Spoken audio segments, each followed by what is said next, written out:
Epstein files নিয়ে বেশ কিছুদিন ধরে খুব আলোচনা সমালোচনা হচ্ছে। এই ফাইলগুলি প্রকাশের মধ্য দিয়ে আমাদের সামনে চলে আসতেছে সভ্যতার এক অন্ধকার অধ্যায়। মানুষ তার বিকৃত কামনা বাসনা চরিতার্থ করার জন্য কতটা নিচে নামতে পারে, কত ভয়ঙ্কর কাজ করতে পারে, সেটা আমরা দেখতে পাই যখন অ্যাপস্টেন ফাইলসগুলি নিয়ে পড়াশোনা করি। এই অ্যাপস্টেন ফাইলসের মূল নায়ক জেফ্রি অ্যাপস্টেন নামক একজন আমেরিকান ইহুদি, যিনি বিভিন্ন ধনী মানুষজনের সঙ্গে খুব ভালো সম্পর্ক রাখতেন এবং এই ধনী মানুষগুলির মনোরঞ্জন এবং বিকৃত কামনা বাসনাকে চরিতার্থ করার জন্য বিভিন্ন অল্প বয়সী টিনেজ অপ্রাপ্তবয়স্ক মেয়েদেরকে এক ভয়ঙ্কর জীবনের দিকে ঠেলে দিতেন। এবং এই যে এত ধনী ধনী মানুষ, যারা ব্যবসায়, টাকা পয়সায় বা রাজনৈতিকভাবে খুবই পাওয়ারফুল, যাদেরকে আমরা পাবলিক ফিগার হিসেবে আদর্শ মানি, অনেক বড় মাপের মানুষ মনে করি, তারা যে এই ধরনের ঘৃণ্য কাজে জড়াইতে পারে, এটা আসলে যে কারোর জন্যই অবাক করা ব্যাপার। এর মধ্যে ধনী ব্যবসায়ী বিল গেটস বা ইলন মাস্ক যেমন আছেন, তেমনি আছেন প্রভাবশালী রাজনীতিবিদ, যেমন আমেরিকার বর্তমান প্রেসিডেন্ট ডোনাল্ড ট্রাম্প, সাবেক প্রেসিডেন্ট বিল ক্লিন্টন বা ব্রিটেনের রাজ পরিবারের প্রিন্স অ্যান্ড্রু।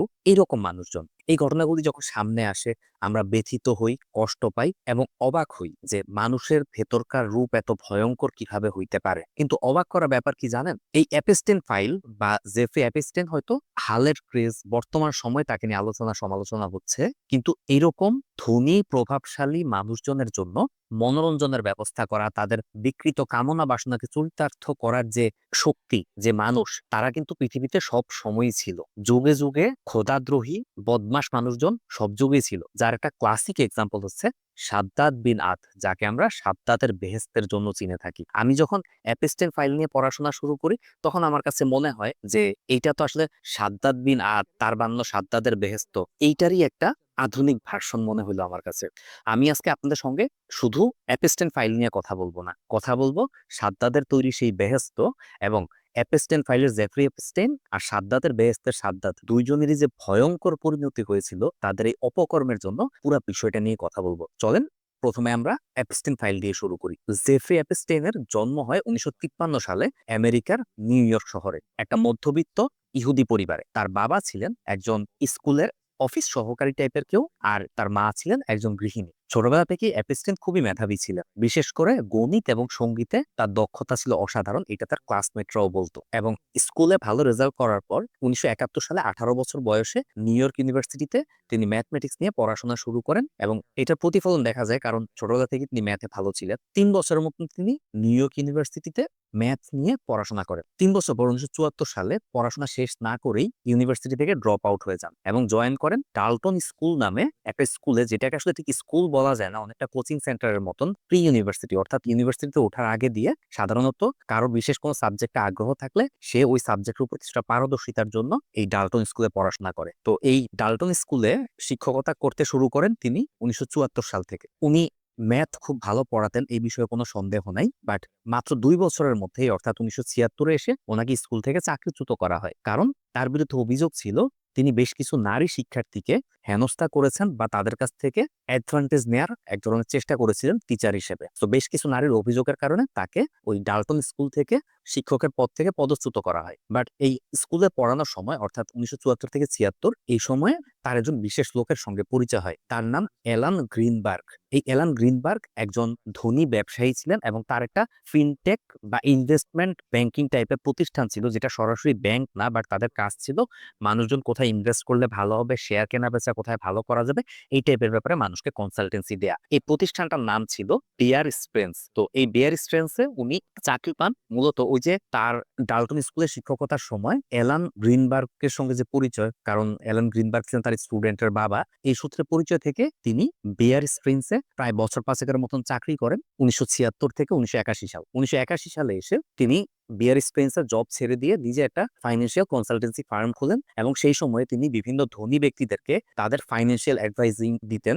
বিশেষ করে আমেরিকা হচ্ছে এমন একটা দেশ যেখানে আপনি বিশেষ করে ব্যবসা বাণিজ্য করতে গেলে ট্যাক্সের পরিমাণ অনেক বেশি। সো যার কারণে ট্যাক্স ফাঁকি দেয়া বা ট্যাক্স কম দেয়া, এছাড়াও বিদেশি বিভিন্ন কোম্পানির নামে টাকা পয়সা দেখায় টাকা পয়সা নয় ছয় করা এবং কোথায় কোন জায়গায় ইনভেস্টমেন্ট করলে আসলে ভালো হবে, এই টাইপের পরামর্শ দেওয়ার জন্য ফাইন্যান্সিয়াল অ্যাডভাইজারদের কাছে আমেরিকান ধনীরা সবসময় যাতায়াত যাতায়াত করেন। তো এইরকমই ধনী ব্যবসায়ীদেরকে কনসালটেন্সি দেওয়ার জন্য তিনি তার নিজের প্রতিষ্ঠান খোলেন 1981-তে, এবং তিনি বেশ কিছু ধনী ক্লায়েন্টও পান। বিশেষ করে এই কনসালটেন্সি দিতে গিয়ে একজন মানুষের সঙ্গে যে তার পরিচয়, এটা না বললেই না, এবং মূলত এই জেফ্রি এপস্টাইনের লাইফটা ঘুরে যায় এই ভদ্রলোকের সঙ্গে পরিচয় হওয়ার পরই। তার নাম লেসলি ওয়েক্সনার। তিনি হচ্ছেন ওয়েক্সনার গ্রুপ বা ওয়েক্সনার অর্গানাইজেশনের প্রধান। এই ওয়েক্সনার গ্রুপটাকে আপনি হয়তো চিনবেন না, কিন্তু মেয়েদের কসমেটিক্স এবং পারফিউমের ব্র্যান্ড ভিক্টোরিয়াস সিক্রেট নিশ্চয়ই আপনার পরিচিত। এই ভিক্টোরিয়াস সিক্রেট কিন্তু মূলত ওয়েক্সনার গ্রুপেরই একটা প্রতিষ্ঠান। উনি একজন আমেরিকান বিলিয়নিয়ার। তিনি জেফ্রি এপিস্টেনের সঙ্গে পরিচয় হওয়ার পর এপিস্টেনের কাছ থেকে বিভিন্ন ফাইন্যান্সিয়াল কনসালটেন্সি নিতেন, এবং যে কোনো কারণেই হোক জেফ্রি এপিস্টেনকে তিনি খুব পছন্দ করতেন। তার সকল কাজে সকল বিষয়ে জেফ্রি এপিস্টেনের মতামত নিতেন। আনুমানিক 1986 সালের দিকে জেফ্রি এপিস্টেনকে তিনি তার যে প্রতিষ্ঠান অর্থাৎ ওয়েক্সনার গ্রুপ, এটার একজন উচ্চপদস্থ কর্মকর্তা নিয়োগ করেন, এবং 1990-তে এসে তিনি অর্থাৎ লেসলি ওয়েক্সনার জেফ্রি এপিস্টেনকে তার সকল কিছুর অ্যাটর্নি নিয়োগ করেন। পাওয়ার অফ অ্যাটর্নি তাকে দিয়ে দেন। অর্থাৎ লেসলি এপিস্টেনের টাকা পয়সা, অর্গানাইজেশনাল যত ডিসিশন, এগুলো সব আস্তে আস্তে জেফ্রি এপিস্টেন নেওয়া শুরু করে, এবং এখান থেকেই তার ক্ষমতার যাত্রা শুরু হয়। বিপুল পরিমাণ টাকা পয়সা কামাচ্ছিলেন, এবং এগুলি দিয়ে আরো বড় বড় ধনীদের সঙ্গে তিনি লিঙ্ক আপ করার চেষ্টা করেন। সবার সঙ্গে তিনি একটা কাজই করতেন, ফাইন্যান্সিয়াল কনসালটেন্সি। শুনলে মনে হবে একটা নিরপরাধ জিনিস, কারণ ধনী মানুষজন যে ফাইন্যান্সিয়াল কনসালটেন্সি নেয় এটা তো কম বেশি সবাই জানে, বাট এইটার আড়ালে গিয়ে উনি আসলে যেটা করতেন সেটা হলো লেসলি ওয়েক্সনারের কাছ থেকে তিনি নিউ ইয়র্কে একটা বড় বাংলো বাড়ি নিয়েছিলেন। এই বাংলো বাড়িতে তিনি বিভিন্ন ধনীদেরকে দাওয়াত দিতেন, এবং বিভিন্ন অল্প বয়সী টিনেজ মেয়েদেরকে ওই বাড়িতে নিয়ে আসতেন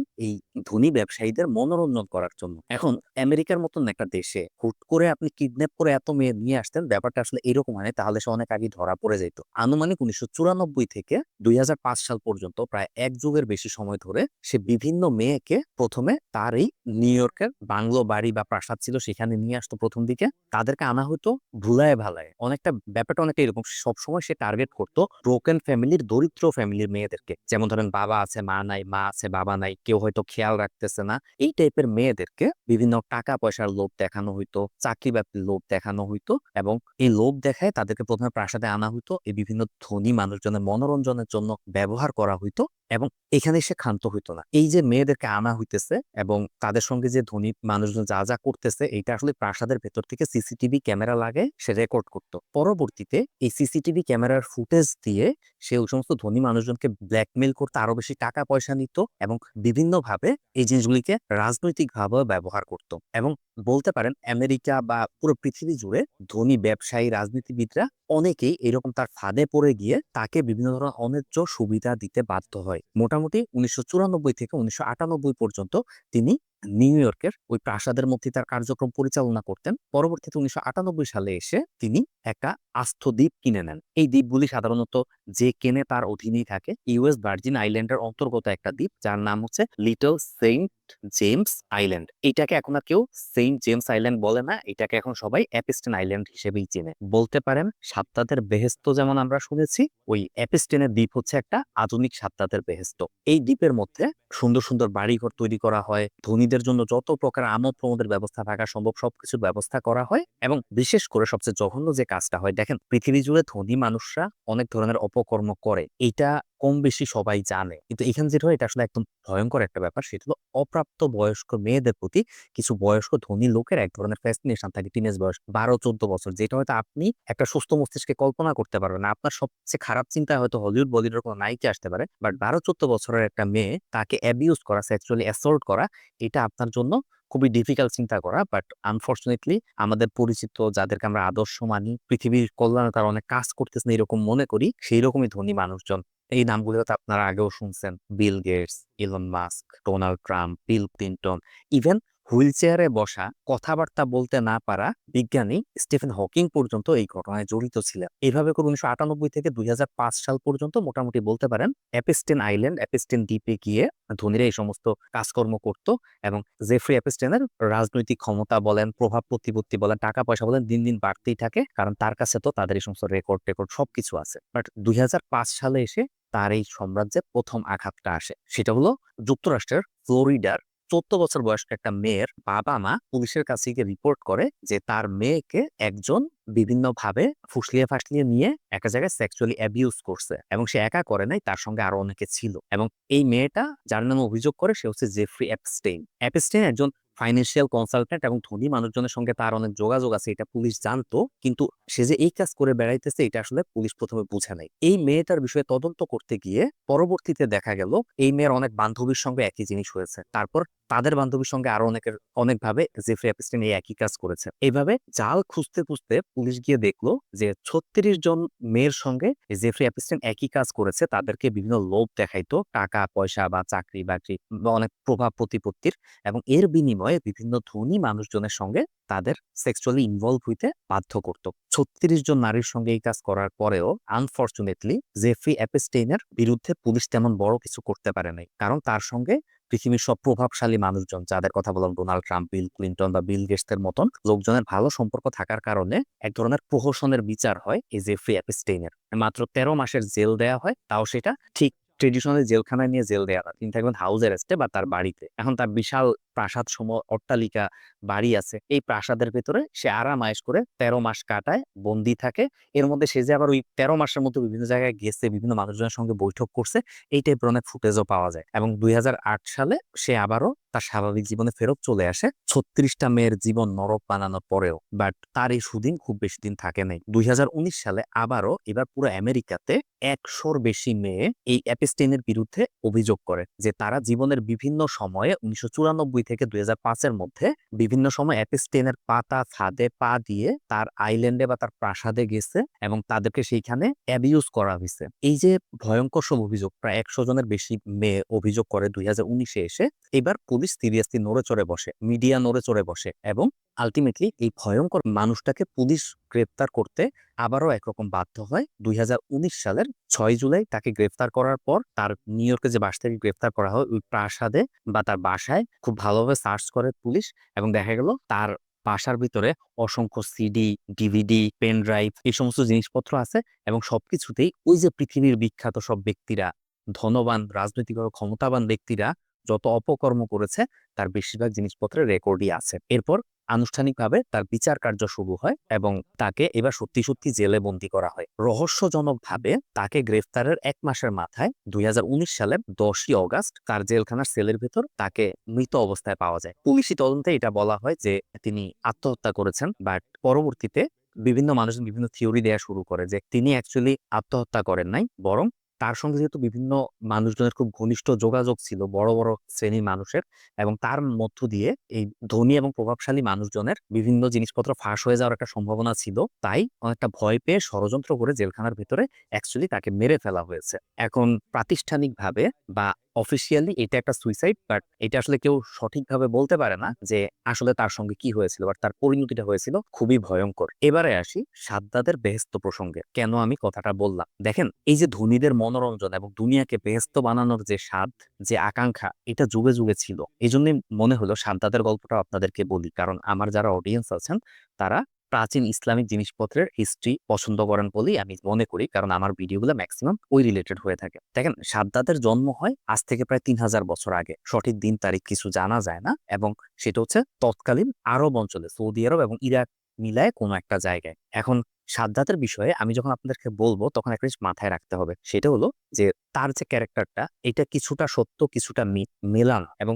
সরাসরি কোরআনে বা হাদিসে এই সাদ্দাতকে নিয়ে কিছু বলা হয় নাই। কোরআনে আদ জাতি সম্পর্কে বলা হয়েছে এবং ইরাম নামক একটা শহরের কথা বলা হয়েছে, যেটার সঙ্গে অনেক স্কলাররা সাদ্দাতকে রিলেট করেন, বাট এটা কিন্তু কোনো কনক্রিট প্রুফ নাই। বাট সাদ্দাত নামে যে একটা ক্যারেক্টার ছিল আরব বিশ্বে, যে সে খুব ফেমাস ছিল, এটা বোঝা যায় কারণ কোরআনেরও আগে বা ইসলাম আসার আগেও আরব বিভিন্ন উপকথায় তার রেকর্ড পাওয়া যায়। তারপর ইহুদি অনেক উপকথায় তার রেকর্ড পাওয়া যায়। শুধু তাই না, আলিফ লায়লা যেটা আমরা খুব ছোটবেলায় দেখতাম, সেখানে আসলে এই সাদ্দাতের সম্পর্কে অনেক কিছু জানা যায়। তো এটাকে সরাসরি ইতিহাস বলা যাবে না, বাট ইতিহাসের একটা প্রতিচ্ছবি বলতে পারে সাদ্দাতের এই ঘটনাটা। সাদ্দাতকে পপুলারলি বলা হয় সাদ্দাত বিন আদ, অর্থাৎ আদের ছেলে সাদ্দাত। বলা হয়ে থাকে কোরআনে বা বাইবেলে যে আদ জাতির কথা বলা হয়েছে, সেই আদ জাতির প্রতিষ্ঠাতা আদের পুত্র হচ্ছে এই সাদ্দাত। যদিও আদ নাকি আসলে তার সত্যিকারের পিতা না, বরং বলা হয়ে থাকে সে যখন তার মায়ের গর্ভে মায়ের পেটে ছিল, সেই সময়ে তার মা একটা লঞ্চ জার্নি করতেছিল বা নৌকা জার্নি করে এক জায়গা থেকে আরেক জায়গায় যাচ্ছিল। এই সময় নদীতে প্রচন্ড ঝড় ওঠে এবং নৌকার আরোহী বেশিরভাগ মানুষই মারা যায়। এই সময় প্রেগনেন্ট অবস্থায় তার মা তাকে নিয়ে সাঁতরায়ে নদীর পাড়ে উঠে আসে এবং এই ঘটনার কিছুদিন পর ওই নদীর পাড়ে যে ছোট দ্বীপের মতন একটা জায়গা ছিল, এই জায়গাটাতে সে নিজে থেকেই সন্তান জন্ম দেয় বা সাদ্দাতকে জন্ম দেয়। এখন প্রসব পরবর্তী যে রক্তক্ষরণ এবং যেহেতু তার আশেপাশে তাকে হেল্প করার মতন কেউ ছিল না, আলটিমেটলি সাদ্দাদের মা মারা যায় এবং সাদ্দাত অনেকটা শিশু অবস্থায় জন্মের পর থেকে একা একা একটা ঘাসের উপর পড়েছিল। এই সময় দুইটা মতামত পাওয়া যায়। একটা হলো যে কোন একটা বাঘ তার সন্তান মারা গেছিল, এই জন্য ওই বাঘ এসে সাদ্দাতকে দুধ পান করাইছিল, এই ধরনের একটা কথা বলা হয়ে থাকে। যেহেতু মিথিক্যাল ক্যারেক্টার, বুঝতেই পারছেন এগুলো সত্যতা যাচাই করা খুবই ডিফিকাল্ট। অন্য আরেকটা বর্ণনায় পাওয়া যায় যে সাদ্দাতের দুই আঙ্গুল, এক আঙ্গুল দিয়ে দুধ আর এক আঙ্গুল দিয়ে মধু বের হইতো, এটা নাকি অলৌকিক ভাবেই হয়েছিল। তো এইভাবে সে নিজের আঙ্গুল চুষে চুষে তার খাবার দাবারের ব্যবস্থা করত। এইভাবে কয়েকদিন যাওয়ার পর একটা জেলে দল ওখানে মাছ ধরতে আসে। মাছ ধরতে আসার পরে সাদ্দাতকে এখানে কুড়ায় পায় এবং তাকে নিয়ে যায় তাদের গ্রামে। তাদের গ্রামে সেই সময় রাজা ছিলেন যে লোক, সে হচ্ছে সেই আদ গোত্রের বা আদ জাতির প্রতিষ্ঠাতা। সেই আদের কাছে নিয়ে যায় এবং যেহেতু সে ছোট এবং তার কোনো বাবা মা নাই, তাই আদ এই সাদ্দাতকে লালন পালন করা শুরু করেন এবং তার নাম হয়ে যায় সাদ্দাত বিন আদ। পরবর্তীতে আদ রাজা হয়, অনেক বড় রাজত্ব তৈরি করে। তারপর আবার সাদ্দাতও একইভাবে তার পিতার রাজত্ব বাড়াইতে থাকে এবং বলা হয়ে থাকে তৎকালীন সময় সৌদি আরব, ইরাক এবং ওমান পুরা অঞ্চলটাই এই সাদ্দাতের অধীনে ছিল। সেই সময়ে আদ জাতির কাছে আল্লাহ তাআলা একজন নবী পাঠান, হযরত হুদ আলাইহিসসালামকে। হযরত হুদ আলাইহিসসালাম ঈমান এবং ইসলামের দাওয়াত নিয়ে সাদ্দাদের কাছে যান। তখন সাদ্দাত জিজ্ঞেস করে যে আমি কেন আমার যে মূর্তি পূজা আছে বা আরো যা যা আছে এগুলি বাদ দিয়ে আমি কেন এই তোমার আল্লাহর উপাসনা করব, কেন আমি তোমার আল্লাহকে মানবো, কেন তোমার ধর্ম গ্রহণ করব? তখন সাদ্দাত বলে যে, তখন হুদ আলাইহিস সালাম বলেন যে আল্লাহ তাআলা তোমাকে মৃত্যুর পরে বেহেশতে নিয়ে যাবেন। বেহেশতে গেলে ওখানে অনেক সুন্দরী মেয়েরা থাকবে, প্রচুর খাবার দাবার থাকবে, বিশাল বিশাল সব প্রাসাদ থাকবে, মধুর নহর থাকবে এবং সেখানে তুমি যা ইচ্ছা তাই করতে পারবা। পৃথিবীর কোনো রোগ যন্ত্রণা কষ্ট ওগুলা কিচ্ছুই বেহেশতে থাকবে না। তখন বলে,